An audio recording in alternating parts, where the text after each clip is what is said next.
My name is Bruce. Just happens that when I worked at Southwest Mold, I'd go in on weekends and I would turn on the dryers and everything. So I was there always by myself. Maybe, you know, half hour, 45 minutes, just turn on the dryers and stuff. So, but I'd go in there one day and turn on the dryers, and I hear by the door we have all the garbage cans. And I was walking away and I hear the garbage can, like somebody kicked it. And it went down, you know, rolling down the aisle there and stuff. And went back there and nothing. Then you hear in the back in the warehouse just like this little kid like jumping up and down. You know, you hear this little kid laughing and stuff. And went back there. Nobody can get in there. I was there, the alarm was set and everything, but you know. And then I got I worked at when I was working second shift. This older gentleman was there, and I was like, you know, upstairs was already gone, so they had alarmed upstairs, you know. But there's windows up there, and I'm sitting there, and this guy was working on the press. He's like, he's waving up. I go, what are you doing? He goes, I'm waving. There's a kid upstairs. I said, there ain't nobody upstairs. I go, it's locked up there. It's alarmed. He goes, no, there was a little kid up there. And I'm like, what the heck is going on, you know? And some girls in the back came in on the weekend, and they heard some little kid jumping up and down in the back in the warehouse, like on the. We had bags of resin and stuff, and they'd say they hear a little kid giggling and laughing. Oh, wow. Just crazy. But yeah, I went in on that Sunday, and I heard somebody kicked the garbage bag, you know, garbage can all the way down the hallway, and I went over and looked, and I was like... You saw the garbage can? Well, no, there was nothing there, but I heard it plain as day. You know, I heard it just like somebody... I thought, well, somebody came in there. I heard it plain as day, you know, and I went there and nothing. I like it. It was just crazy. It scared me. I was like, yeah. That was it. So yeah, that's what you know. I've heard it from many shifts that there's a little boy running around in there. I always say we're on an Indian burial ground or something. That's crazy. It was kind of, you know, a lot of people said they hear a little boy and they're running around playing. That's my story. Thanks for your story. What? I didn't even call an ambulance, all right?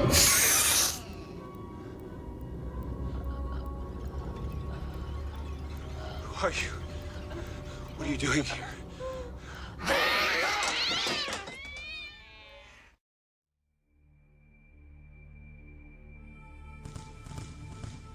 My name is Merle, and this is a true story.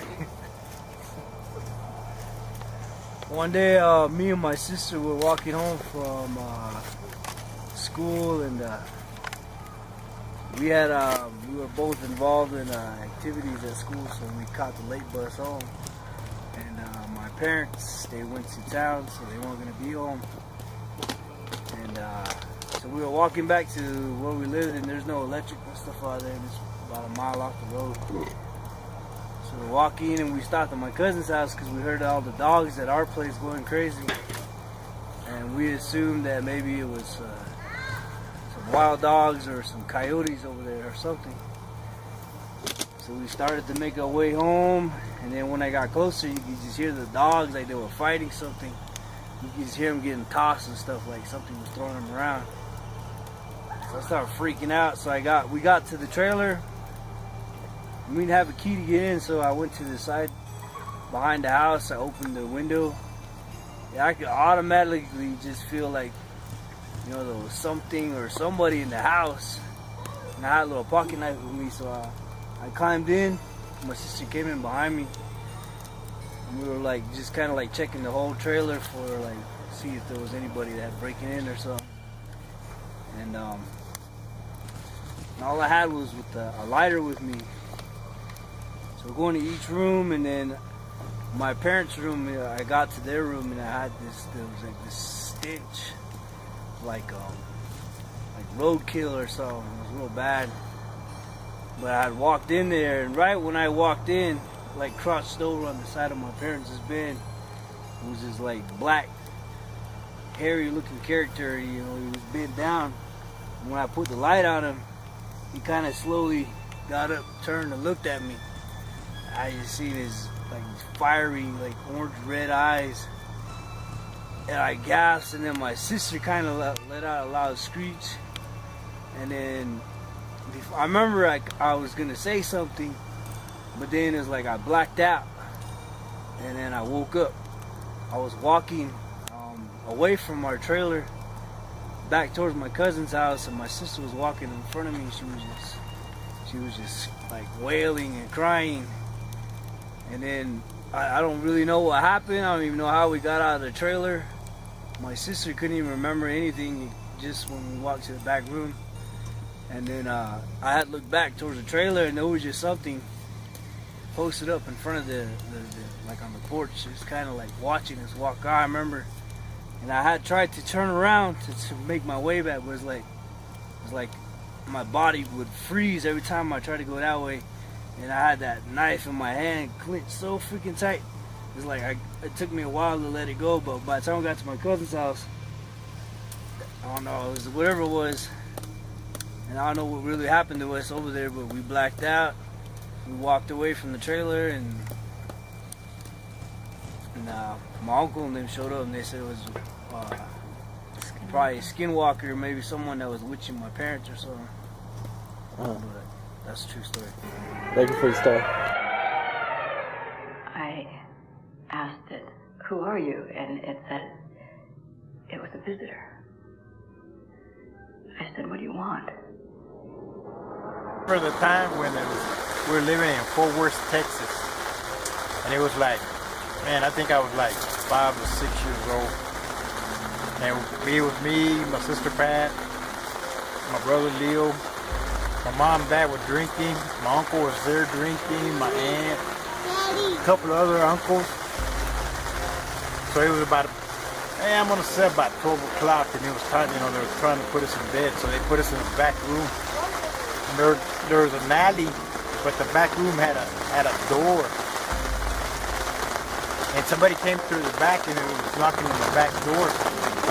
So my uncle, we all started yelling, because the back door was knocking, everybody was in front. So my uncle came running, he opened his back door and he saw somebody running, and he took off running after him down the alley. So halfway down the alley, that person stopped, turned around, and my uncle stopped, and he came back running back. He said, "You won't believe what I saw." He said that person had a chicken leg and a cow leg and had horns. Oh yeah? Yeah, it's true story. That was it. Did it say anything to him? No, he just turned around and looked at him. Oh, wow. Ever since then, he never talked about it again. All right. Yeah. All right. Thank you, Greg Sr., for your story.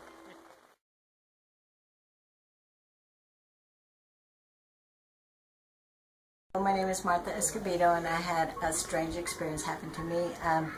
You know how Arizona has very windy monsoons. But one night I came home from work, and it was about 11:30, and I was very tired, but I realized I didn't have any clothes for the next day for work. So I had to do laundry, and my laundromat was downstairs at the bottom of the stairs of my apartment. And I had a bad habit of going to do laundry and leaving the door open. So I went to go put the clothes to wash, came upstairs. When the time was up, I went back down, put it to dry, came upstairs, and I was so tired, I was like, oh, I can't wait for this clothes to finish drying. So by the time I went back to get the clothes that it was ready, the wind was so strong, and it was raining, and there was trees, pieces flying everywhere. So I just went in the house, closed the door. I didn't even fold my clothes, turned off all the lights, went straight to my bedroom, and I dropped on my bed on my stomach. And I went like that, and I looked at the clock, and it was 12:30. So I turned my head around, and I closed my eyes, and then I felt something crawl on top of me. And went up my legs, and then just felt heavy on my body, and I was like, oh my God. Some man followed me in while I was getting my laundry, and I was trying to get him off of me, and I couldn't get him off of me. Then I realized I couldn't hear anything. I didn't hear no breath. I could feel the weight, but I didn't hear no breath next to me. So I said, I remember my mother, she would tell me, everything in God's name. So I would say, in the name of the Father and the Son and the Holy Spirit, I demand you to get off of me. And I kept trying to get him off of me, and finally it went like that, and I felt like he fell off. And I jumped out of bed, ran to the light and turned it on, and there was nothing there. And then I looked at the clock, and it was 12:33. It was 3 minutes after I had just looked at the clock. So I didn't fall asleep. I thought maybe I was dreaming. And yeah, I didn't, needless to say, I slept with the light on. And that's it. Thank you for your story.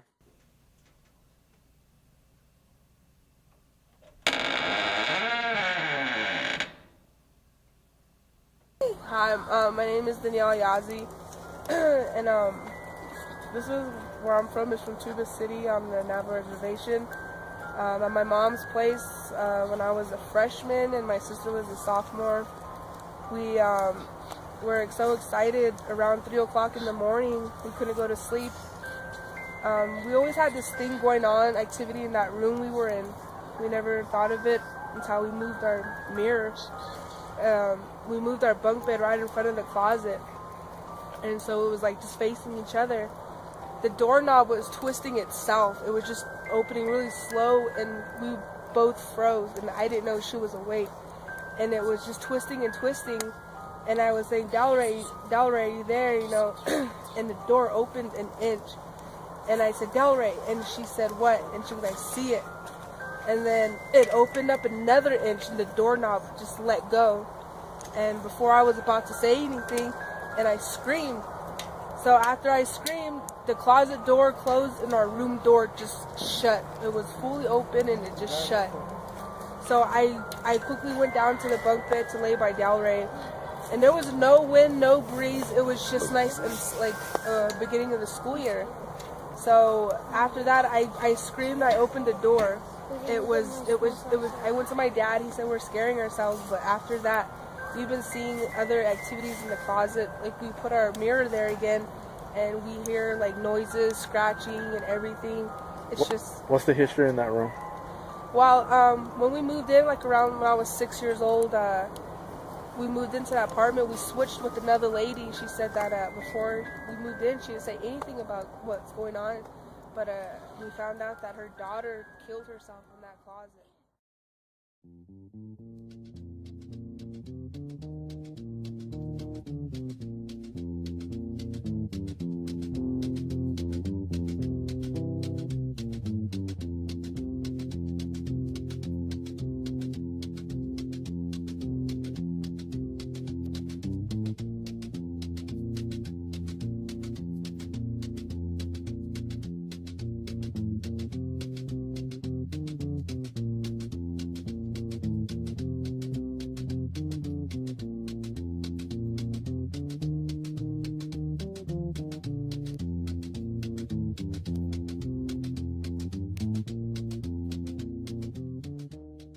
My name is Luis Moreno, and this is stories that happened to me, Paranormal Activity.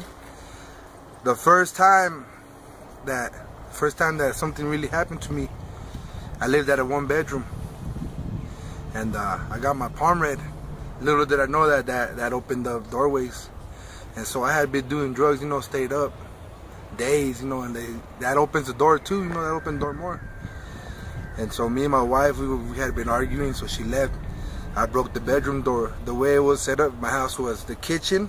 You walk in, the kitchen is to the right, and the living room to the left, and straight ahead is the bedroom and the door.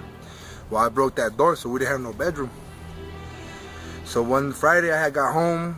I had got me, you know, my marijuana, my ounce of weed, and a movie, and that's what I would do. And so I just remember that I had rolled the blunt, and I was gonna start watching a movie. Well, something caught the corner of my eye in the doorway because it was open. All the lights were on, and I turned around and there's the dark shadow over my bedroom. And so I stepped out of there. And so that's when it really all started. It would follow me from apartment to apartment to apartment. And then, so that same apartment, I went to work. My brother-in-law was watching it for me because I didn't have a key. So he stayed there, and I left for work 3 in the morning. I'm a concrete worker, so I leave early in the morning. And so it was that he was on his phone and he heard someone calling his name. He thought it was me. And then he was going to tell me that I left, you know, I forgot to get up for work and it was late. And so someone kept calling his name. And we all called him Fat Boy. So he said that someone was calling him Fat Boy, Fat Boy. And then he goes in the room. He goes, hey, Luis, you're late for work. But little did he know nobody was in there. So he took off, he left my house, you know, the door open. And so we left that apartment. I went back to my father-in-law's house. And this is when it really magnified because I was in a room and I was being tortured, like, you know, I was being messed. I couldn't sleep. I did not sleep because something, every time I close my eyes, you just know that something's there waiting for you. And so Did anything ever grab you? Well, see, that's what I'm trying to get to because, okay, in this room, I thought I was going crazy, so I told people, look, come here. He said, well, you don't see I'm crazy. I told him, come here, stand right here. And I told him, look at this shadow on the wall. And then we were looking at it, and that shadow jumped from one wall to another. And we got out of that room. So we went outside, we were kicking back a little bit, and when we went back in, the room door was closed. And so when we tried to open it, it was locked. I was like, you know, I never locked the door. And so we got in, I picked the lock, and when my brother-in-law opened, something yanked them in. Oh, dang. And so in that room, all kinds of stuff would happen, you know. It was to a point where I did not sleep. I couldn't sleep. I thought I was going crazy, you know. And so I would sit there, and I had bought me a gun. I'm a gun fanatic, so I bought a gun. I put it on my dresser, and in the dresser, you got about an inch lip. And so I was there, and I was asleep. And so, like I said, I put my gun securely, and next thing you know, the gun hit me in my head in the middle of the night. Oh, dang. And so I was tripping out, and like I said, everything followed me, something happened. So we moved out. I moved out into my other spot. I moved into another spot, a townhome. And that home I was just partying, I was going crazy, you know. And people thought I was a chicken, nobody believed me. But it was real? It was real. And even now as a Christian, we based on the fact that heaven and hell is real, demons are real. Yeah. And so that's one thing I learned as a Christian is you ain't crazy, you just open the doorway to, you know, to something that wasn't supposed to happen, you know? Yeah. So again, I was in the townhome, me and my wife were arguing, and then she said that she could smell something. That she could smell something in the room. We were arguing. She said she smelled like rotten meat, and I couldn't smell it. I was crazy out of my mind. I couldn't smell it, and so we kept arguing and kept intensifying. So she walked her to her dad's house, which was down the street, and I walked with her. And the whole time, this black cat was following us. And I told my wife, "Look, I'm gonna shoot the cat." And she goes, "No, leave it alone." So I walked her to her dad's house, and I walked back, and they followed me back. All day. So when I go back to my house, I just remember I fell asleep on the couch. That's all I remember. But the next day I woke up and I was at the hospital. What happened? I fell asleep with the gun, and I guess I shot myself. But see, my brother-in-law is the one that I was walking with them. We were walking back to my father-in-law's house. My brother-in-law said I was laughing the whole time, and so I don't remember, but you know, he was tripping out. Yeah. So from there, we move out. You know, stuff happens here and there. You know, stuff will mess with me. Yeah. Cabinet doors will open, slam. You know, close. Stuff. You know, little petty stuff. You know. But in that house, before I left that house, when we moved out here to Mesa, my brother-in-law had got out of jail, and I was sleeping in the room. I was on the bed. I mean, I was on the ground, and he was on the bed. And the same day, the one day that we decided to turn off the light, I remember I was asleep. And there was a closet, we had to cover over the closet. I just remember something grabbed me towards the closet. And I don't know how I got up, but I got up with no hands. I said, I'm out.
Yeah, my name is Brandon Martinez.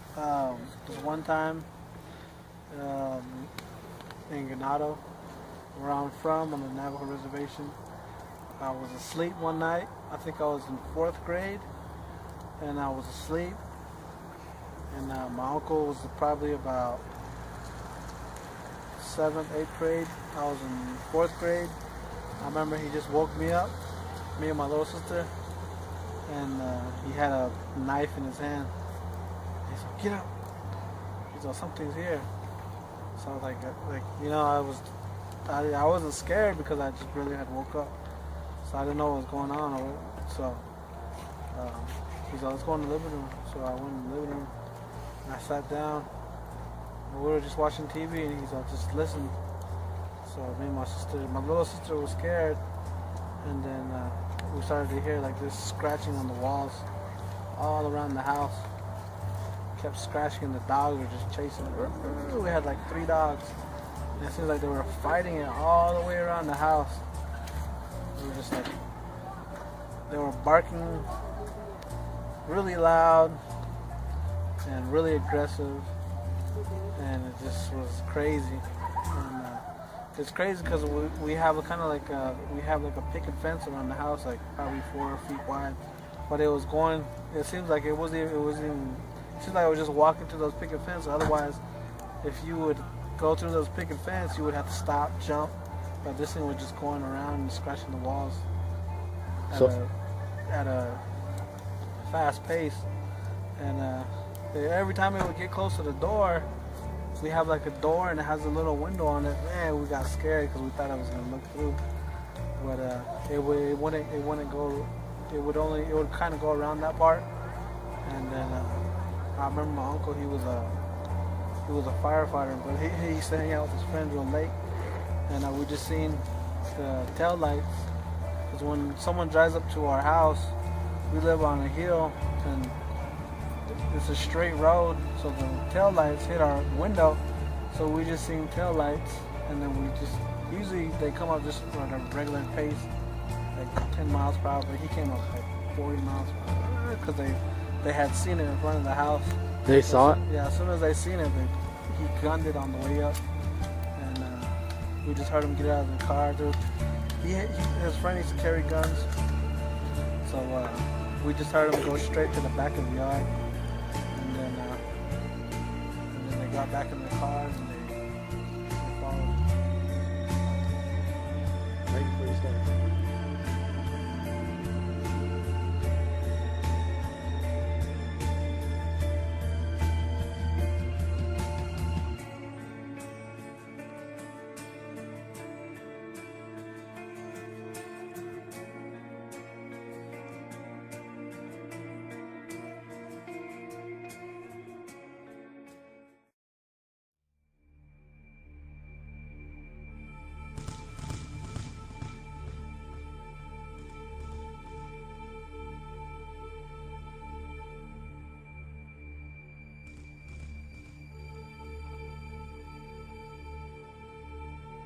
They're supposed to be like souls, and they couldn't rest, they couldn't go to heaven or hell, and they want us to do something so their soul can be in peace, because they're supposed to have like a horrible day. They didn't tell us how.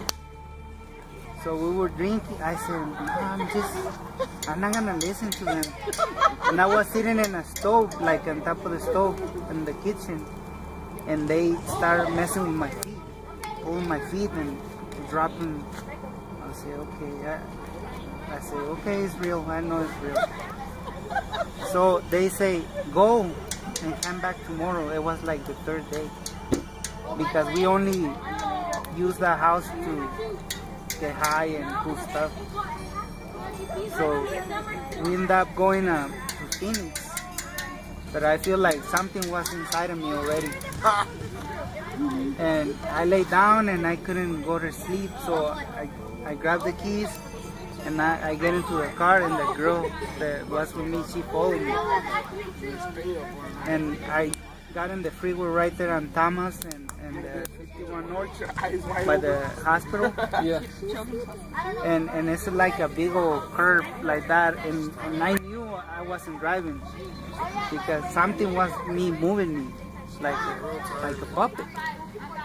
And I let go the steering wheel and the gas, and the car was turned by itself. Oh yeah, that was funny when you said it was like a cool mix. You thought it was cool. I mean, I thought it was something, like. I said, wow, that's crazy. I said, who's driving then? I was in the wheel, but I wasn't driving. So when we get into the house, it's right there in Mesa, on Country Club, and I think it's second place. And I lay it and I sit down in like there was like a mattress on the floor, and I can feel something really demonic. I didn't get scared the whole 3 days that we were talking to them, but at that point I was afraid of something. And they say, you guys gotta go. Something tells us you gotta go. And I sit down by the window, and the curtain was like in my face, but it wasn't open or the air wasn't on or nothing. And then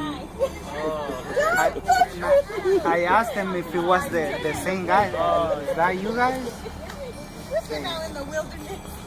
Nothing answered. So you guys gotta go. And when I get up and I try to go out, I feel like something hold me, and I couldn't move. And she tried to do the same thing, and we were like right face to face. And I see like hundreds of demons coming out of the ground like a tornado, and as they're going like around us, they were getting into our bodies like wind. Like you can feel, I feel like a wind. Every time one came into our bodies, it was like a wind coming. And after every time a demon going through her body, her face changed. It was like a monster, like a pig, like a lizard, and every time another, it was getting bigger and uglier. And then both of them screamed, and we were running up, and I have no shoes. I remember it was like a Dunkin' Donuts right on Country Club across the street, the car wash. Yeah. And I asked the lady for a... You saw like a lizard? No, the demons, they got different faces like animals. I mean, that's why God don't let us see what is. It's ugly. I mean, they're ugly. Wow. And she let us use the phone, and we call a taxi. And I remember I told the taxi, please take us to a church or something. I mean, I knew God was the only one who can help us. We don't know what to do with it, how to deal with that. Because the demons that were coming in and out of our bodies, and we have no control. I mean, we felt it when they were all in her body, and then they come out and they were all in my body. It was crazy. Did you feel pain? Oops, sorry. No. I was afraid.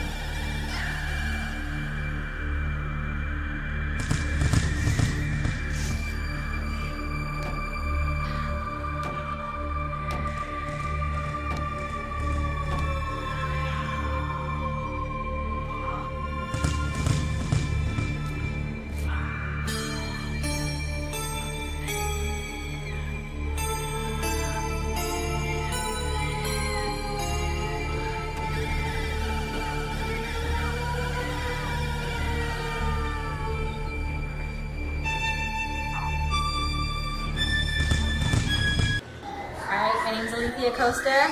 I'm 30 years old. I've had a lot of things happen to me. One in particular, I was asleep. We stayed at my mother-in-law's house, and a lot of things happened at that house. But there was one night I was sleeping, and I woke up, and I felt like something was holding me. It was holding me down, and I couldn't scream. It happened to me a couple times before. I couldn't scream, I couldn't talk, I couldn't do anything. So I remember my daughter, she was about 1 or 2 at the time. She was laying next to me, and I remember trying to grab her, and I couldn't. And I felt like I was completely awake, like it wasn't a dream. But it was holding me down. I remember my mom telling me, because I felt like I was being lifted from my bed, like I was literally above my bed where I could see my daughter laying asleep on the bed. I tried screaming, and I remember my mom had told me to pray when it happened. So in my head, because I couldn't just do it out loud, I started trying to pray. I started praying in my head, and I felt it kind of slowly releasing me.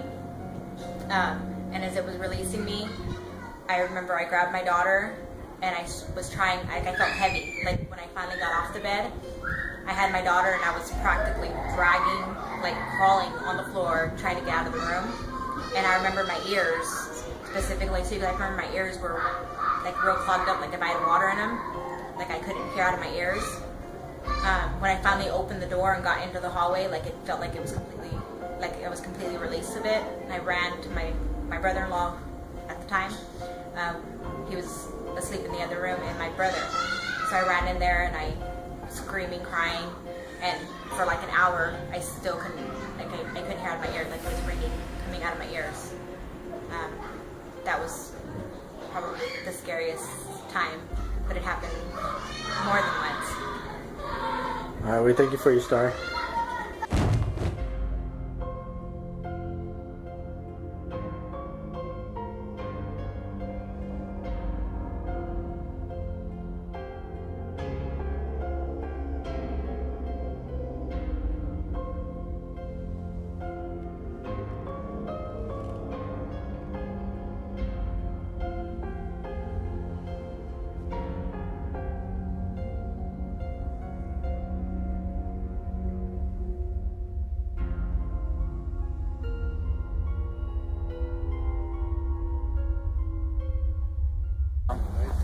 You've heard Pastor talk about that service that we had, where there was just a lot of division and witchcraft, and it's like we prayed and people were manifesting, man. For like, we got out of service on a Sunday night. You know, we usually get out of service on 9 o'clock on Sunday night, 8 o'clock.